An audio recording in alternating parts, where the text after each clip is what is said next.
Welcome back to another episode of STEM and Stilettos. This is Zofia Morales, and I'm here today with my guest, Penelope Jane Smith. As promised, we will be discussing how you, as a business owner, a solopreneur, an entrepreneur, can actually tread that road into financial freedom, because we get into the business to make money, but we sometimes forget that we have to make more than just what we need to live on today. We need to make what we need to live on down the road in the future. So I am thrilled to have Penelope with me here today. Before I introduce her completely, I would like to introduce you a bit to yourself. I would invite you to go out and take the Leadership Pitfall Quiz. It takes about 60 seconds to get the answer of what your current leadership style is and what some of the drawbacks are around that style, so that you can address those and become more effective leader in the style that is most comfortable for you. So take 60 seconds to get that insight. Go to leadershippitfallquiz.com and give yourself the gift of insight. So our guest today, Penelope Jane Smith, is the premier financial freedom mentor for women entrepreneurs and the go-to expert for some of the biggest names in the conscious business industry.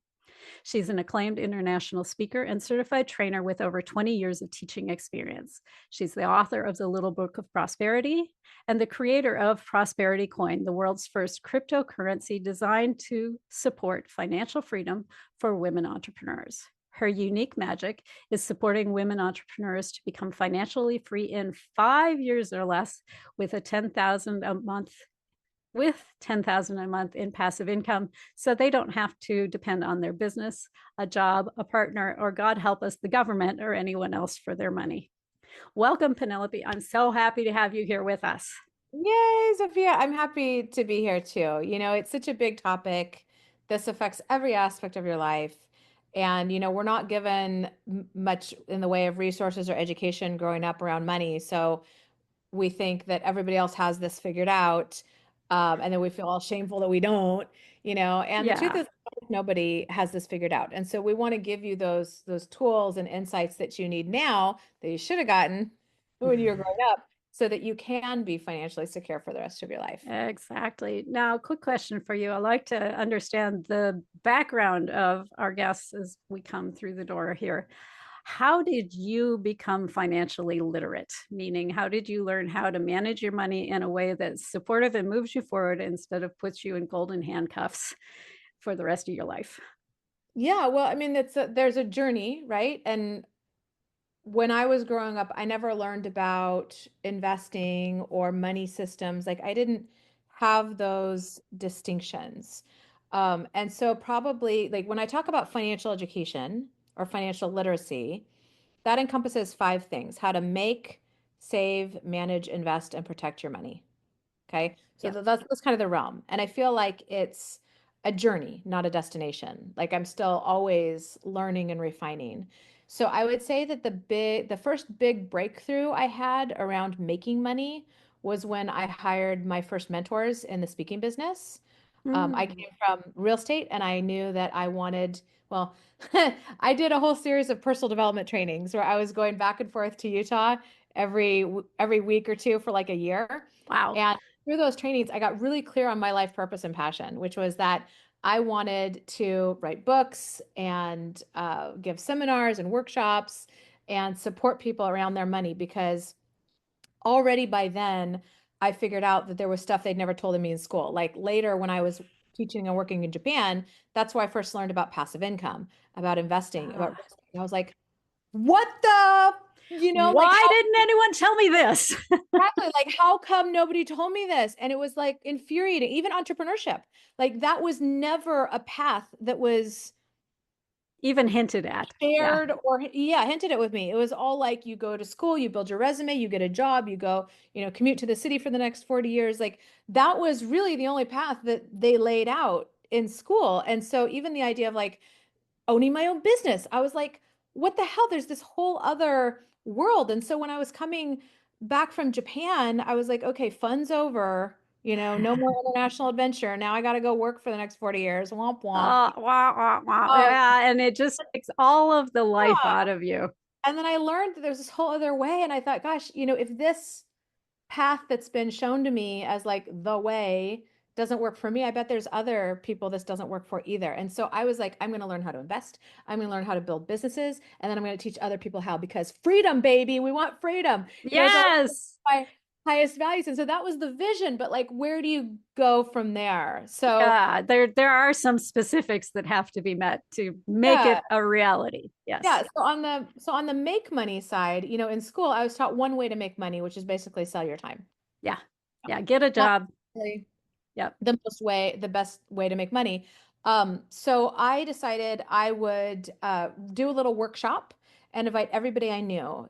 This is all about like financial education and prosperity consciousness. I had 9 people come to the workshop and pay me $10. So Okay. I made $90 in my first workshop. Oh yeah, Yes. yeah, Out of the gate strong. living the dream, and it was like the best $90 I've I ever can I can made. buy dinner tonight. Yeah. It was like I was living my dream. I was living Yeah. my purpose. It was thrilling, but I didn't have anywhere to go from there. And so I was like, okay, well, now what? I've already talked to everyone I knew. So I got invited to go to this workshop. It was actually for holistic practitioners and coaches on how to attract more clients. I was in real estate, so it was like I wasn't their niche, but I decided I was going to crash the workshop, Zofia. There you So go. Well, there's always something you can take away from it, even if it's exactly. not the center of your field. And in fact, sometimes you take away something better. Exactly. And so they shared that they show people how to lead workshops and create info products and all this stuff where I was like, holy cow, it's exactly what I want to do.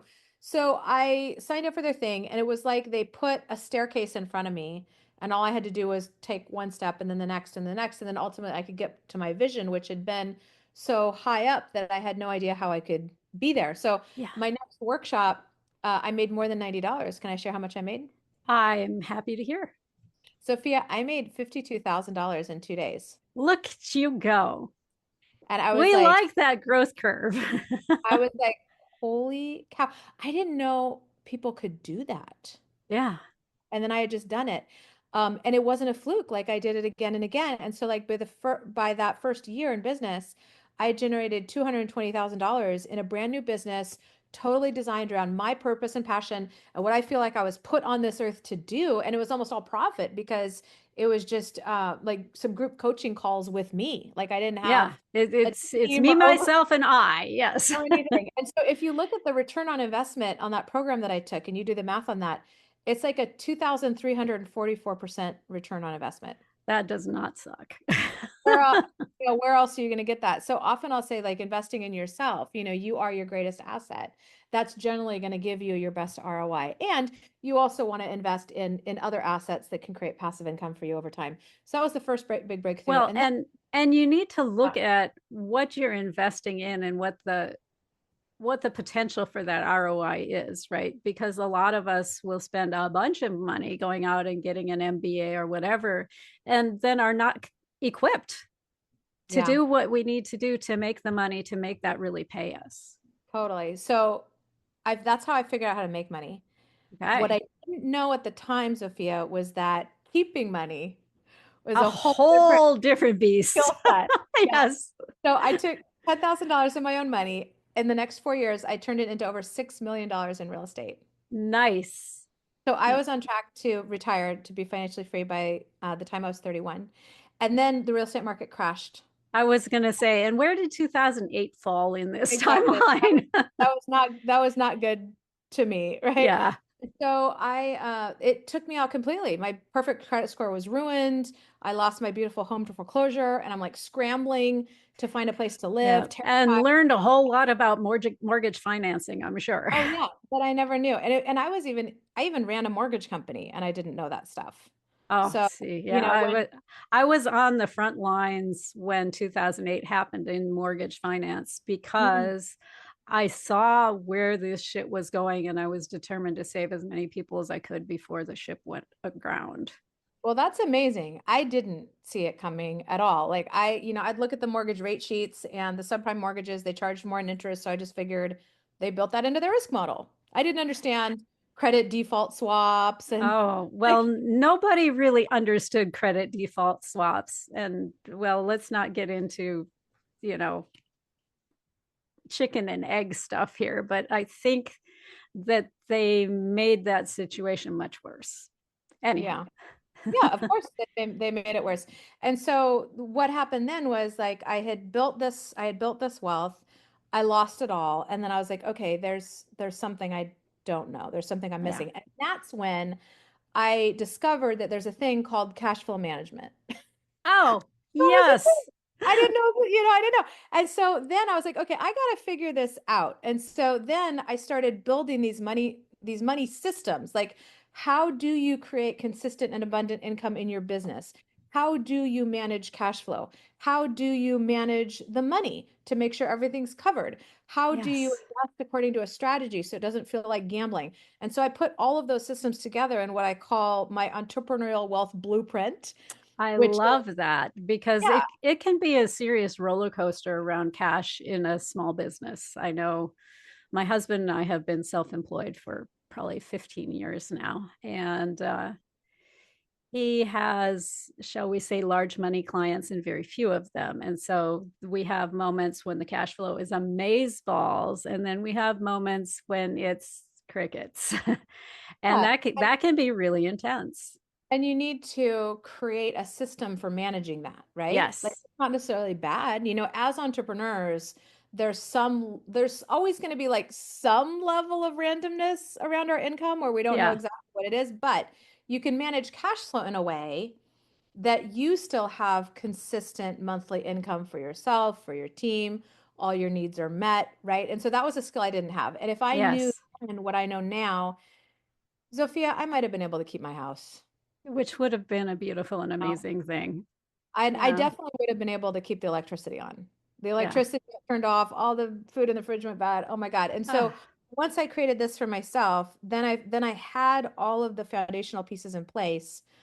And you asked like how did I, this is a rambling way, but that's kind of where my foundation came into place in terms of basic financial literacy and like putting all those pieces together. And then yeah. I developed my approach for supporting women to become financially free in 5 years or less. And I was like, freaking, let me do that on myself. And it worked. It was awesome. Yes. So we could talk about that too if you want. Yeah. Well, before we go into that, let's talk about what some of these terms actually mean. What is this thing called financial freedom? How do you define it? What is this thing called passive income? How do you start getting it? Let's Yeah. start there.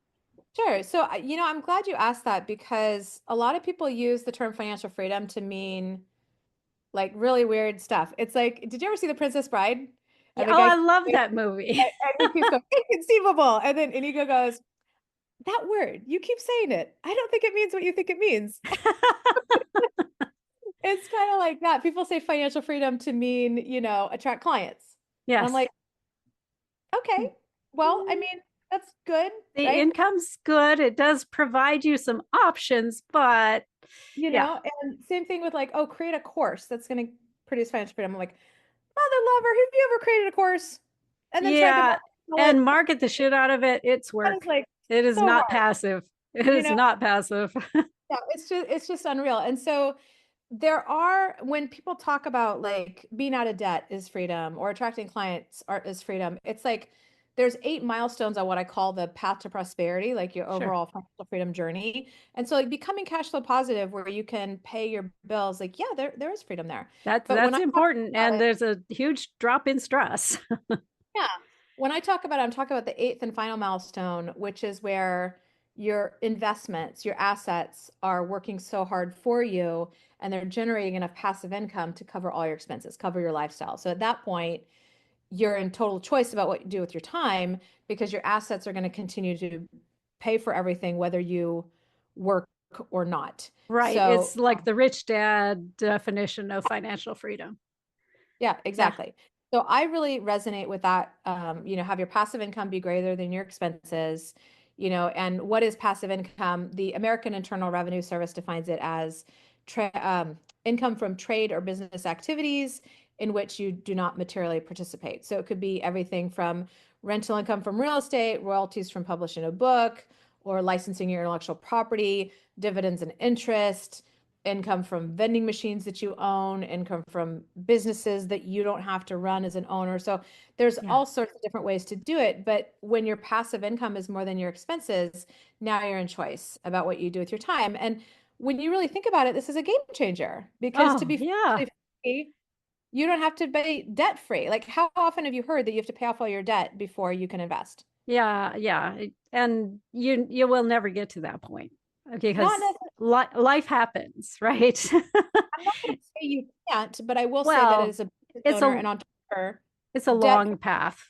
yeah, debt can be Yeah, used as a tool. And so it may be that it's actually more beneficial for you to have debt as part of your strategy, in which case, you're never paying it off, in which case you're never building wealth and investing. That's not great, right?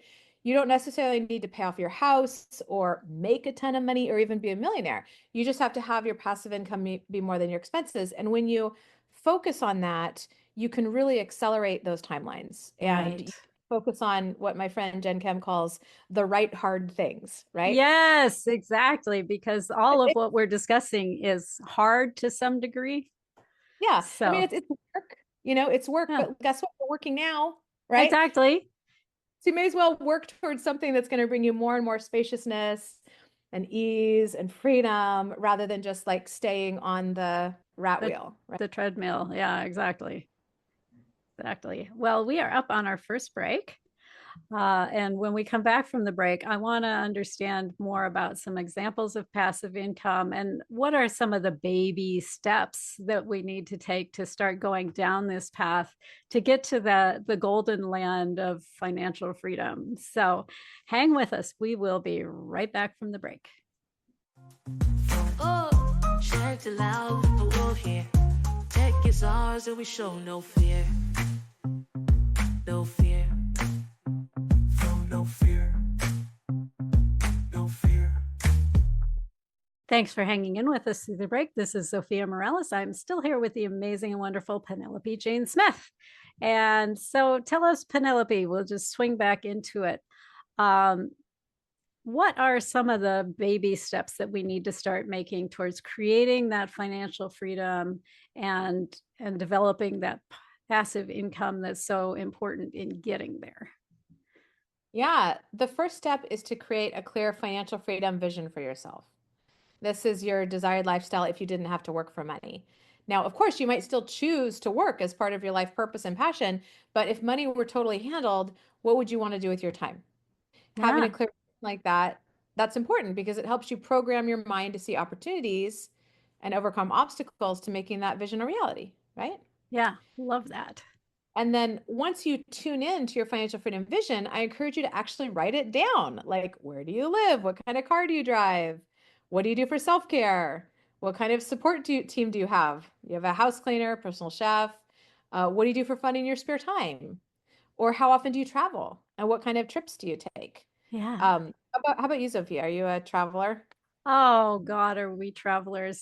I married a gentleman who is not from the US, so we have family abroad, and he and I love to travel. We've been to China, we've been to all over Central America and around the US, and we'd like to be a few more places. We've got, France on the list, we've got Nice. Egypt on the list. Yes. So, yes, we love that kind of thing. And I guess the other thing that I should put out there is a lot of times what's on this vision board can actually be steps to making it there. Because a lot of times as women, we think we need to do all the things and wear all the hats. And I have found that it makes more sense for me to be working on my business than it makes for me to be cleaning my own toilets. Yeah, yeah, absolutely. And so a housekeeper and a bookkeeper have been two key hires that I've made because it allows me to work at a higher rate of pay than I would otherwise. Yeah, it's so good. Like sometimes I'm like, well, who am I to have somebody else, fold my underwear and but at the same time, it's Laundry like, service is my you favorite. know, while I'm folding my underwear, there's people who desperately need this financial education that aren't getting it because I'm not showing up for them. So if I can have somebody else do that, now I'm giving somebody a job Yep, and showing up in the world with my gifts. Everybody wins, right? So absolutely. yeah. Redistribution of wealth is a good thing too. Yeah, absolutely. So we talked a little bit about travel. It could also be like how much money do you contribute to family or friends or causes you believe in? And so once you've tuned into your vision and you've written it down, then the next step is to put some actual numbers to it. Like if you want Oh, to your own dream home, you can do some research to find out how much, that would cost in the area you want to live. What would that be? If you want a 90-minute massage every week, how much Hmm. does that work out to monthly? If you I'll want to I'll own your, sign up for that one. yeah, yeah, feel free to grab that one. That's one of mine. Like you want to own your own private island. Like, well, what is your private island, your ideal private island cost to buy and maintain? You can research that. It might actually be more available than you think. And you can come Yeah. up with an estimate of what it would cost to maintain your financial freedom vision in reality. And then of course you can like add in cushion to cover taxes and stuff you might have forgotten about. But once you know what your expenses are, then you know how much passive income you need to be financially free at that level of lifestyle, right? Yeah, exactly. Yeah. So if it costs $10,000 a month to maintain your desired lifestyle, your financial freedom vision, then you would need at least $10,000 a month of passive income to cover that. Does that make sense? Yes. Assuming that the taxes have been accounted for. Yeah. So for now, if you're tuning in with Zofia and I really encourage you to just in this moment, whether you're driving or exercising or taking notes, like come up with a rough estimate of how much passive income you would need to be financially free. Yeah, You know, and let's do it safely. So if you are driving, pull to the side of the road. yeah. Just like just land on a number, okay? And if you're not sure, let me ask you. If I gave you $5,000 a month US, would that be enough? And if so, you can use that. If you're like, no, there's no way I could live on $5,000. Well, how about 6,000 or 7,000 or 8,000 or 9,000 or 10,000 or 20,000 or 30,000? Like keep going until you hit a number where you're like, Oh, yes. I could totally live on that. And then you could just use that number for now. So do you have a rough number, Sophia? You don't have to tell me what it is, but Yeah, I will share. Mine is $20,000. love it. I'm going to put it out $20,000. there in the world. Okay, fantastic. So now you know how much passive income you need. So should we talk about how to get more passive income? Let's talk about what it is a little bit more in detail. We mentioned a whole list of things before the break. Yeah. Well, there's a spectrum of passive income. Like some things are more passive than others. Like a savings Yes. account that just gives you some interest, that's a lot more passive than a rental property, where Yes. even if you have a property manager, you still have to manage the manager. So that's something to consider when you're looking at these different passive income vehicles that you could invest in or even create. So Right. Well, and some things, as you mentioned, invest in or create. Some of it's, do you want to put in time or do you want to put in money? exactly. And there's two main types of passive income. The first type of passive income comes from buying assets that get your money working for you. So if you've ever put Yes. money in a savings account and earned some interest, then that's passive income. Woohoo! You've had this Yeah, experience. you've had that 0.5%. Yes. And it's important to acknowledge that you've had Yeah, this experience because exactly. you've been trained your whole life to work so hard for money, getting your money to work hard for you, that can be kind of new, you know? Yeah. And different isn't always better, but better is always different. And Yes. there's a part of your brain, your prefrontal frontal cortex that's like, yes, I want passive income. I want my money working hard for me. Let's go, let's do this. But there's another part of your brain, The usually like, limbic oh, brain. yes, which is all concerned with survival, right? Yes. Which often keeping things exactly the Same, same. because different is scary and potentially Different is dangerous. scary, right? So Yes. when you're like, hey, wait a sec, passive income isn't scary. I've had passive income. We survived. It's okay. Now your system can relax and be like, oh yeah, okay, and by the Okay. way, Yeah. you don't have to settle for like 0.01% on your savings account. You can Google best high yield savings account and whatever country you're in, and you can find a list of different companies to Options. research, make sure that the deposits are insured and all of that. But these days you can make some real money just on your savings account. Like I couldn't do that stuff That's I the was a kid. upside of the inflation. That's the upside of the inflation. So yes, so you may as well like take advantage of that because high yield savings accounts, they pay like 10 to 20 times as much as a traditional bank. So as long as it's Right. still insured, that's really important. That's a way to get your money working harder for you, right? Now to get your money growing even faster, you might consider investing in mutual funds, ETFs, stocks, bonds, cryptocurrency, gold, Yeah. silver, businesses, vending machines, real estate. Yeah. And There's so many again, do your research, right? Because not all crypto is created equal, for example. Yes. Yeah, and so much of this depends on your investment strategy, which then comes back to your financial education, right? Yes. So sometimes people ask me, like, is it safe to invest in cryptocurrency? I'm like, well, what do you mean by safe? Yeah. Do you mean could your money go down? In that case, no, it's not safe. Yeah. No, No, no could you more so than the stock market. Yeah. could absolutely lose some of your money. You could absolutely lose all of your money. And yet, with the right strategy, there's a way that you can participate in the upside of something like cryptocurrency without putting your hard-earned money at risk, you know? Yes. Um, so the strategy is really important, and we can talk more about that if you would like. But Yeah. basically, Well, yeah, go ahead. let's talk generally about strategy, right? Because it's easy to look at all of this stuff and go, well, that savings account's only going to get me like 4%. But I got this buddy who did this thing in stocks or crypto or whatever the thing was, who did like 4,000%. I'm going to put all my money in that. Mhm. What do you have to tell people about distributing the cash that they have available? Distributing the cash. I think that the main thing, like it all comes back to strategy, right? Yeah. Because if you don't have a clear investment strategy, then investing is really scary. Yeah. It just feels like gambling. Like, Yeah. I I'm don't going to know. put it all on red and see what happens. Or like I'm going to use this financial advisor that my parents used and or my college friend, or this person got a 4,000% return in this weird crypto thing, so I'll put my money in that. Or I'm scared that the economy is going to collapse, so I'm going to go take all my money and put it in gold, and then getting scammed because it wasn't real gold, and it's just like, Yeah. Yeah. so There's a lot of ways to get separated from your yeah. money. So you want to start with strategy first. And what that means is just having a clear plan. Strategy is just a plan, Yeah. you know, based on real data that you can look at yourself, not some story that's getting sold to you. So based on real data for protecting and growing your money. And when I say protecting, like that's important. I don't know if you've ever seen these charts, Zofia, but like this is not going to sound sexy at all. Okay.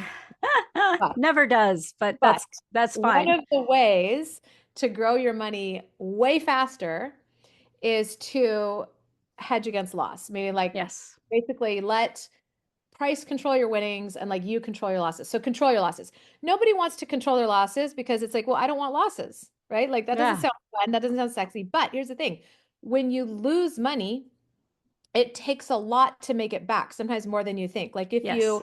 lose 50% and then you gain 50%, you think, oh, okay, I'm back where I started. No, you're not. No, you're only 25% of the way back to where you Exactly. So started. if you lose 50%, you have to gain 100% 100% to be whole. just to get back to square one, Yeah. right? And so when you control your losses, then what happens is your overall portfolio grows a lot faster with less risk. Risk meaning risk of losing money, Right. right? Because you cut that off early. Yeah. Yeah, you shut that down. Yeah. Cut the losers, let the winners run. Yeah, exactly. And part of learning how to do that is increasing your financial education. So there's so many different things you can invest in, and your own understanding of that is going to be a big factor in it. I will Right. say, there's a free tool called Yahoo Finance. You go Love finance. that. And it's great because you can like see the price charts of different things and you can compare them and you can learn a lot for free just by looking at that. So one of my Yeah. rules is like anytime you put money into like a black box private equity fund type of thing where you're like writing a check to somebody Mhm. and it's going into their LLC or whatever, and like you no longer have control of your money, just expect to lose all your money. Yeah.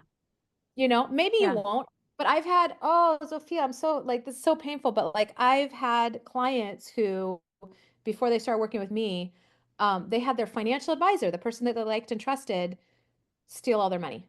Yes, I've heard it happen many times. And And you were it's like, mentioning the yeah, private fund sort of situation.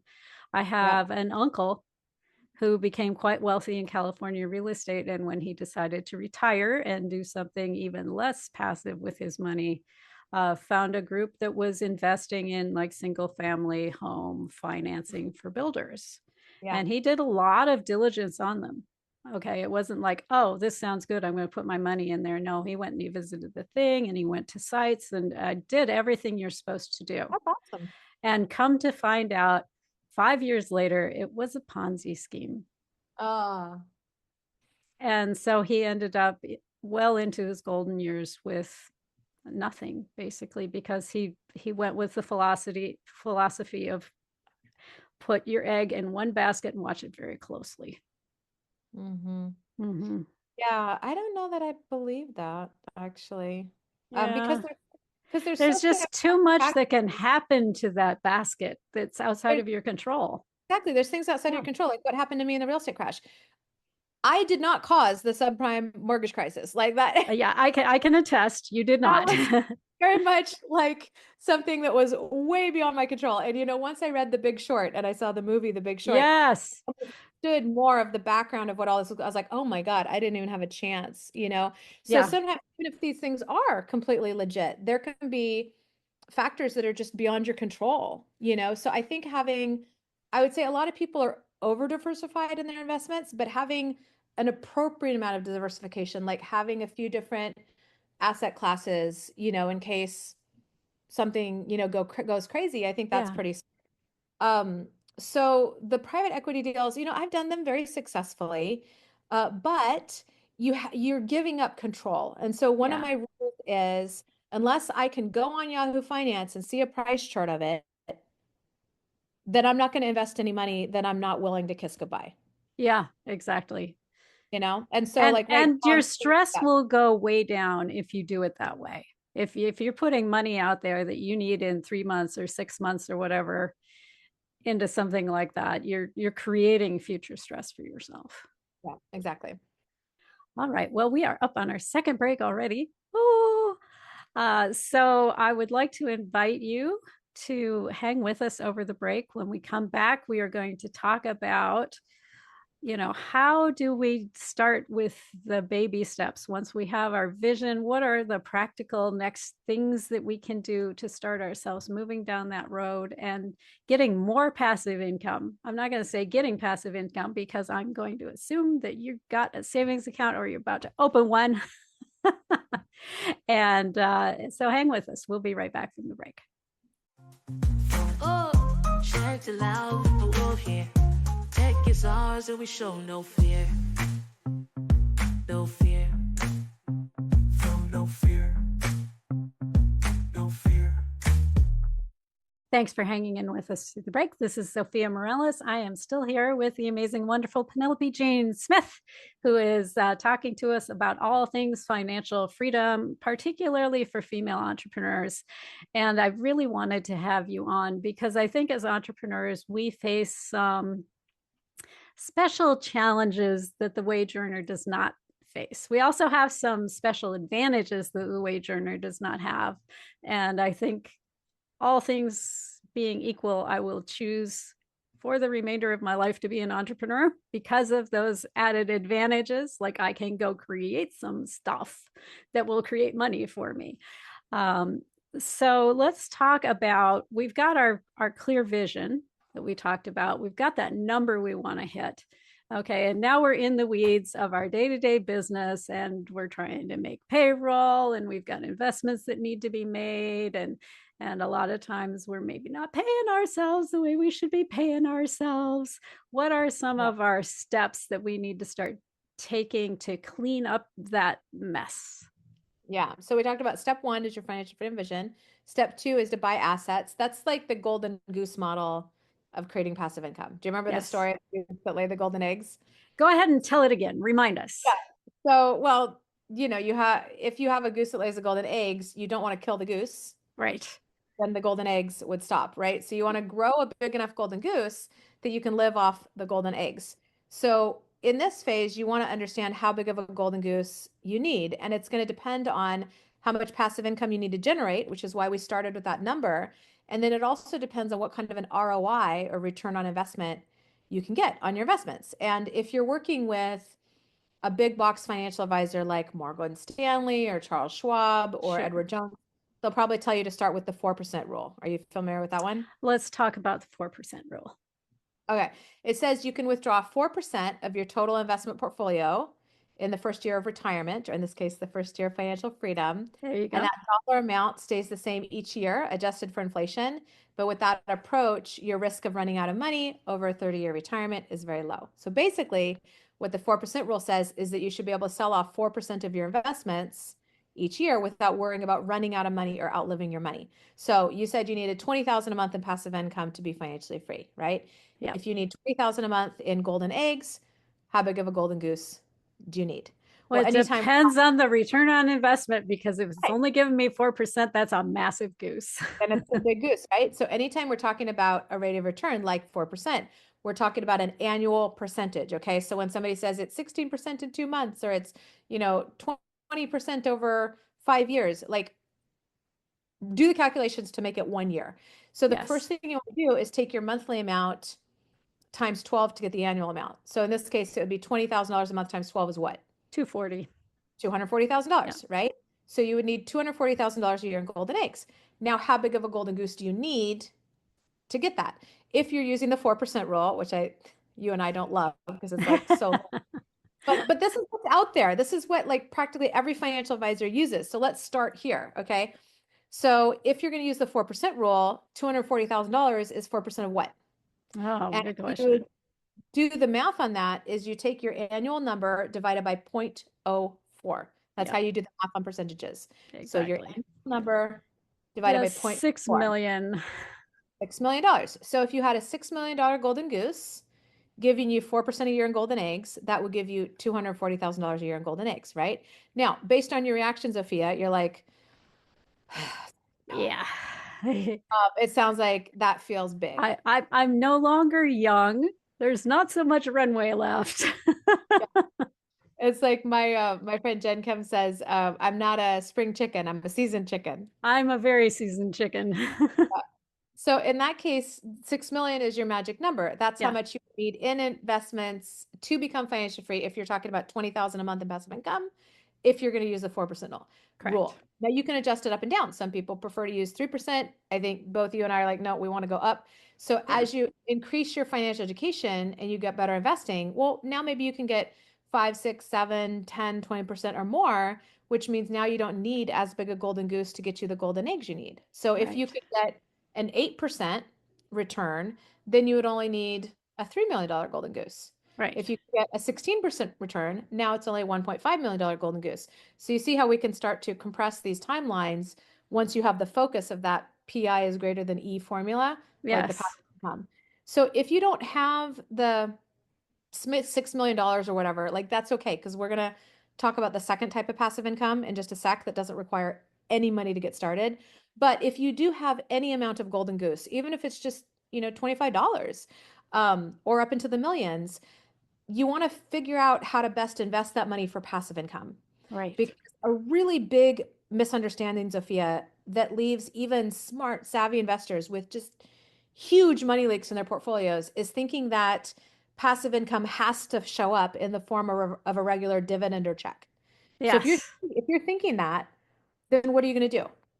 You're going to invest in assets that have a dividend or yield, right? Yeah, Like exactly. And they don't bonds. have the same growth potential that the ones that don't have the dividends have.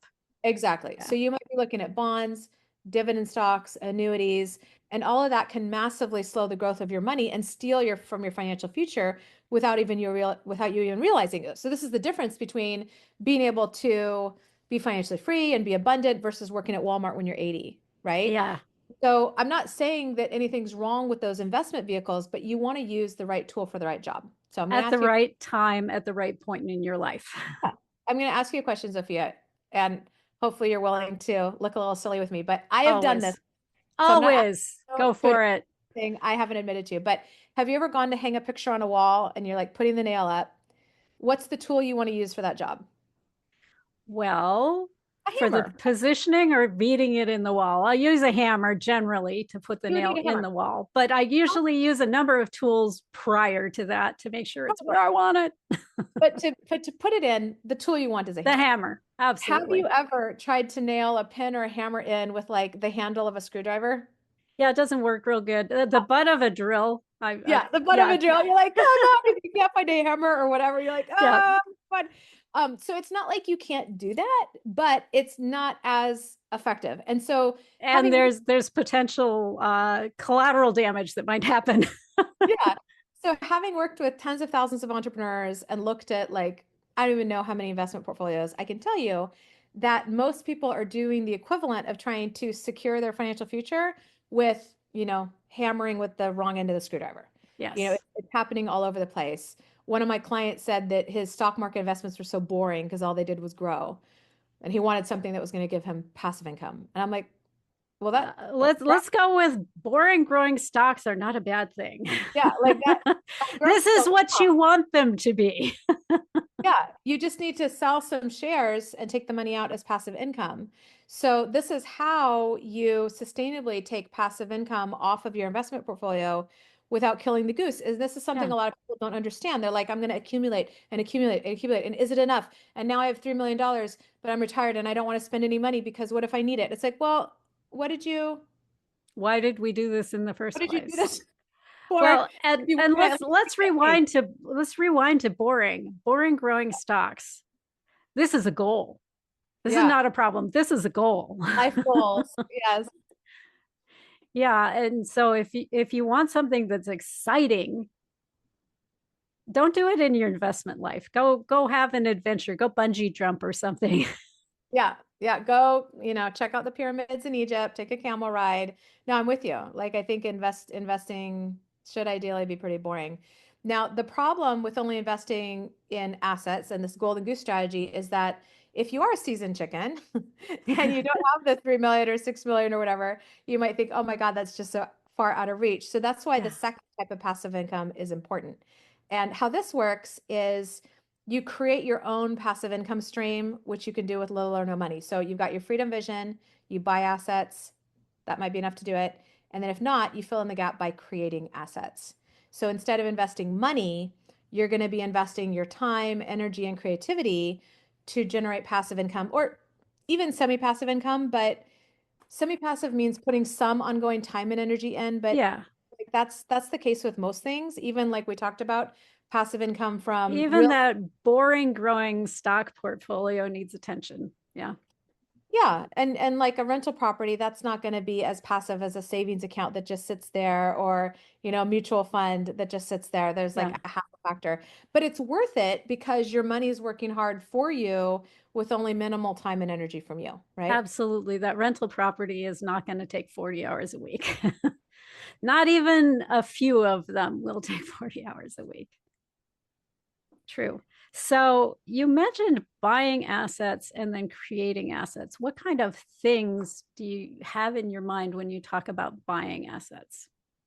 Well, buying assets, there's really only 5 asset classes on the planet, and you are always invested in one of them or more of them. Like you can't not be invested. There's stocks, bonds, real estate, commodities, and currency.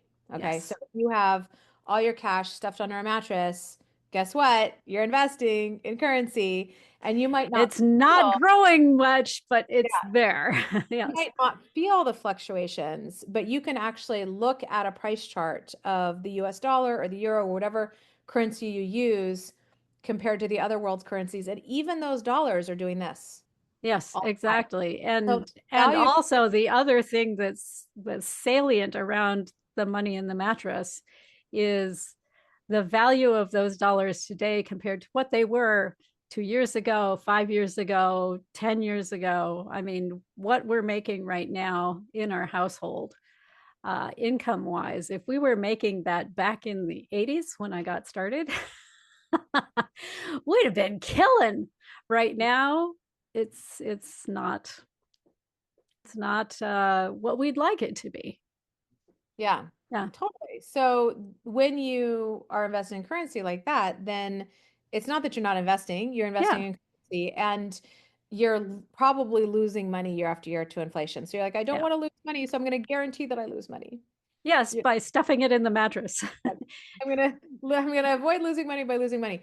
But that could be good. Like if you really don't know anything about investing, then maybe Having a that's cash okay cushion is a good thing. Yes. until you can educate yourself a little bit, right? Yeah. Yeah. But I would not recommend the mattress. I would recommend an insured CD or savings account. Yeah. So you're at least kind of on par with cost of living. Yeah. Yeah. Yeah. Should we talk about some assets that you can create? Let's talk about assets you can create. We only have about 2 minutes at the end of the show here. So Okay. let's We'll go do through it. them kind of speedy weedy. Totally. So one easy way to get started is to become an affiliate of another person or company that you believe in and promote their products and services. Affiliate programs are almost always easy to join or free to join, and then you can create a new passive income stream. When you're in business for yourself, one of the potentially most lucrative is to have some kind of ongoing membership program. Like my mom, she has a monthly manifestation group. She leads one call a month. It's not even on Zoom, it's a conference call, free conference call. And then she has a Facebook group, free Facebook group. She has 40 people in. They each pay about $100 a month to join. So 40 times 100, that's $4,000 a month for her to lead one call. Okay. So it's not 100% passive, but guess what? When I think about what it would take to make that from a rental property versus this, the ongoing membership program is way easier, right? Way easier and way less upfront money, even when you factor in that, she might want an auto responder or calendar or something. Yeah, no bank Yeah, it's qualifying. still a much lower barrier to entry than a rental property, which is typically hundreds of thousands of dollars. Yeah. So Yeah, bottom line is that um, there's tons of ways to do it, but the less money you have to invest, then the more you have to be willing to invest time, energy, time. creativity, but you can still absolutely do it. Love that. Okay, so affiliate for someone else's product. So you do the sales and the schlepping, but you don't have to deliver, which takes a good chunk of the load off of you. The membership site, which is after you get it rolling, I imagine a, a low lift, as we discussed. What are some of the other options? Another one could be to start a YouTube channel. You know, one of my colleagues started a YouTube channel in his spare time working another job. And in 4 years, he turned it into over $1 million that he gets every year from ad revenue. And, it can be a lot of work to launch a successful channel. Like for my Penelope Jane Smith YouTube channel, every video we create is like 12 hours of work that goes into putting that like 10 to 15-minute video together. So that's not passive. But every video I create is a little asset that can keep making me more and more And passive it income. continues and continues. Exactly. Yeah. Well, and I'm starting my YouTube channel at this point, and I can tell you there is, some lift on the front end. But again, it's like starting an engine that has a flywheel. There's a lot of energy to get it off the ground, but once it's spinning, boy, don't get in the way and try and stop that thing. Fantastic. All right. Well, we are down to the end of the show here. I would encourage all of you who've joined us today to check out the show notes because Penelope has brought some amazing gifts with her. You can also follow her on social. You can check out her YouTube channel and connect with her in other ways through all the wonderful information we have in the show notes. Would you like to give us 20 seconds on tease the gift you brought with us? Yeah, so I put together a lovely ebook that goes really well with this conversation on the financial freedom formula, which you can download for free with the link in the show notes or the description if you're watching on YouTube, or you can go to financialfreedomgift.com. And it's bite-sized but powerful, and I think you'll get a lot out of it. Yes. And Penelope also has an event coming up soon. So check out the details on that in the show notes as well. Because I find reading is fabulous, but actually being engaged in an event is what moves me forward because I can see other people doing what I need to be doing. There are models for it. I can talk to people about my own personal challenges around it, and they can help me get past those. So I would heartily encourage checking out her event that's coming up as well in the show notes. Thank you so much for joining us here today. And until next week, go out, be bold, and be beautiful.